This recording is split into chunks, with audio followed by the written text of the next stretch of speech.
व्याकरण। बच्चों, हम समाज में रहते हैं। समाज में रहते हुए अपने भावों और विचारों को हम भाषा के माध्यम से ही प्रकट करते हैं।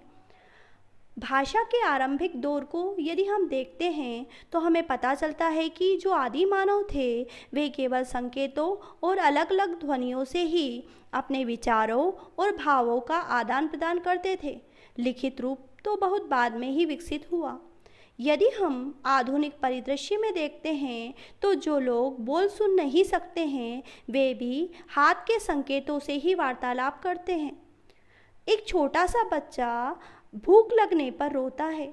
इसी प्रकार से सभ्य और सुशिक्षित लोग भी यदि किसी की प्रशंसा करते हैं तो ताली बजाते हैं। विश्वविद्यालय में भी यदि छुट्टी की सूचना दी जाती है तो घंटी बजाई जाती है।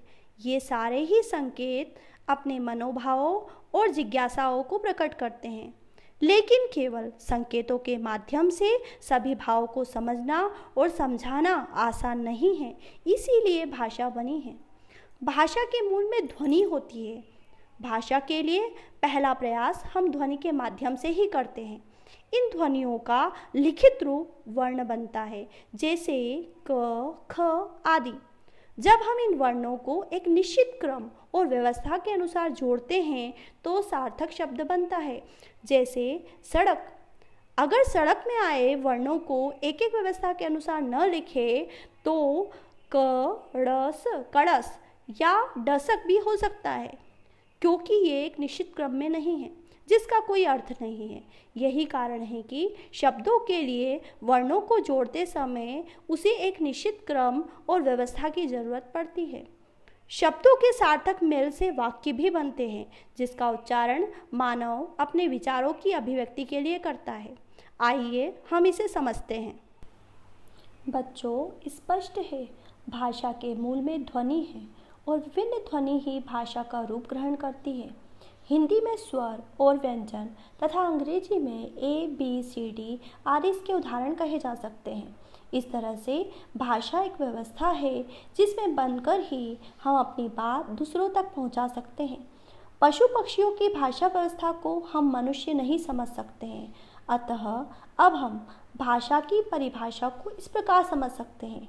जिस साधन के द्वारा मनुष्य अपने भावों और विचारों का आदान प्रदान करता है उसे भाषा कहते हैं।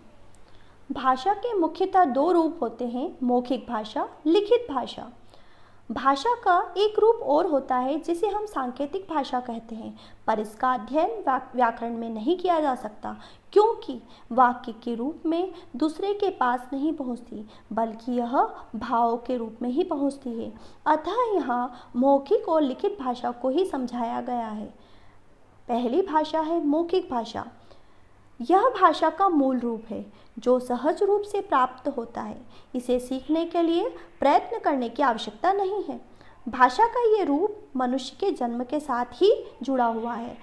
जैसे ही बच्चा जन्म लेता है वैसे ही वह ध्वनियों के संपर्क में आता है और इन्हीं ध्वनियों के माध्यम से वह अपनी भाषा का विकास करता है। इसे हम एक परिभाषा के द्वारा समझ सकते हैं।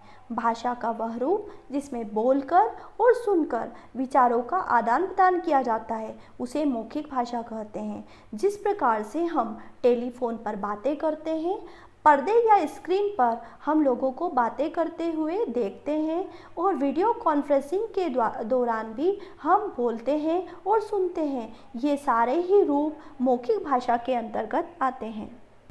भाषा का दूसरा रूप है लिखित भाषा। मौखिक भाषा की ध्वनियों को जब हम निश्चित चिन्हों के द्वारा प्रकट करते हैं तो लिखित भाषा का जन्म होता है।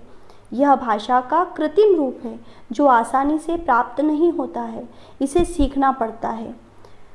जब मानव सभ्यताएं दूर दूर बसने लगी होगी तभी अपनी बात को दूर दूर तक पहुंचाने के लिए कुछ ध्वनि संकेतों को अंकित करने का प्रयास करना पड़ा और इसी कारण से लिखित भाषा का जन्म हुआ। लिखित भाषा को प्रयत्नपूर्वक सीखना ही पड़ता है।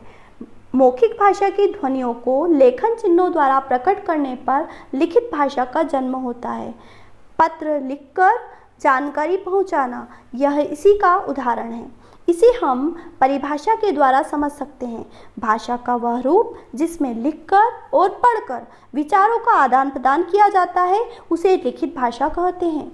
लिखित भाषा का आखिर महत्व क्या है, हम इसे भी जानते हैं।